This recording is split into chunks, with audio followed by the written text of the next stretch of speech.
The chairman of the Joint Chiefs of Staff says the best way to succeed in Afghanistan is through a properly resourced counterinsurgency effort.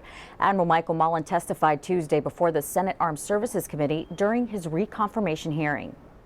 Now, I do not know exactly what additional resources General McChrystal may ask for, and I do not know what ratio of training to combat units he really needs. We'll get to all of that in the coming weeks. But I do believe that having heard his views and having great confidence in his leadership, a properly resourced counterinsurgency probably means more forces. Admiral Mullen says in the long run, though, the key to defeating the Taliban is the ability to build and train the Afghan security and police force. While Admiral Mullen and defense leaders considered General Stanley McChrystal's strategic assessment on Afghanistan, Press Secretary Geoff Morrell told reporters Tuesday that increasing counterinsurgency efforts there is key. Air Force Master Sergeant George Maurer has more.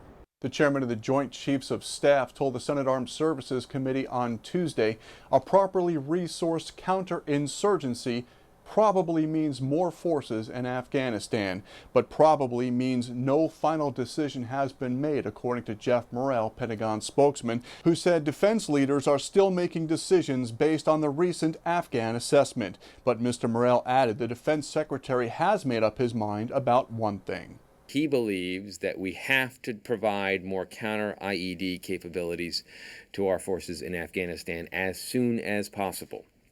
Mr. Morrell also said those capabilities would include route clearance teams and medevac units, which will help ensure the safety of the troops already deployed in country. He also said General Stanley McChrystal, top commander in Afghanistan, is in the middle of a force optimization plan, which will help him decide how to best use the resources that he already has. From the Pentagon, I'm Air Force Master Sergeant George Maurer. The United States is in better shape militarily in the Asia-Pacific region than it was 25 years ago. Commander of U.S. Pacific Command Admiral Timothy Keating gave that assessment Tuesday in Washington, D.C. Admiral Keating said U.S. forces are doing their part in maintaining military relationships with many of the countries in the region.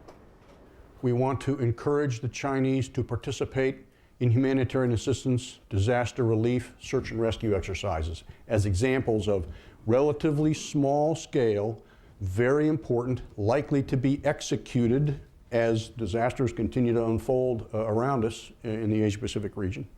And China certainly has capabilities that they could contribute. Admiral Keating also said China was invited to observe this year's Cobra Gold exercise in Thailand. The Chief of Naval Operations, Admiral Gary Roughead, said his fleet is the smallest it's been since 1916, and that's keeping sailors extremely busy. The Admiral discussed the current fleet during a leadership conference Tuesday in Washington, D.C. So it's a busy fleet, it's a busy force, making significant contributions to the 14,000 folks that we have on the ground in Iraq and Afghanistan. I don't expect that number to go down. I expect it to go up by a couple of thousand as we increase support to those forces that are in Afghanistan. Admiral Roughead said niche areas of the Navy are especially busy, such as SEALs, Medical Corps, explosive ordnance disposal, and guided missile cruisers and destroyers. Coming up ahead on Around the Services, big bucks. See how one airman's bright idea earned him some serious cash while making life easier for his coworkers. But first, tough task. Marines are helping Iraqis learn to spot danger along the roadways. Stick around. Staff Sergeant Brian Buckwalter is back with more.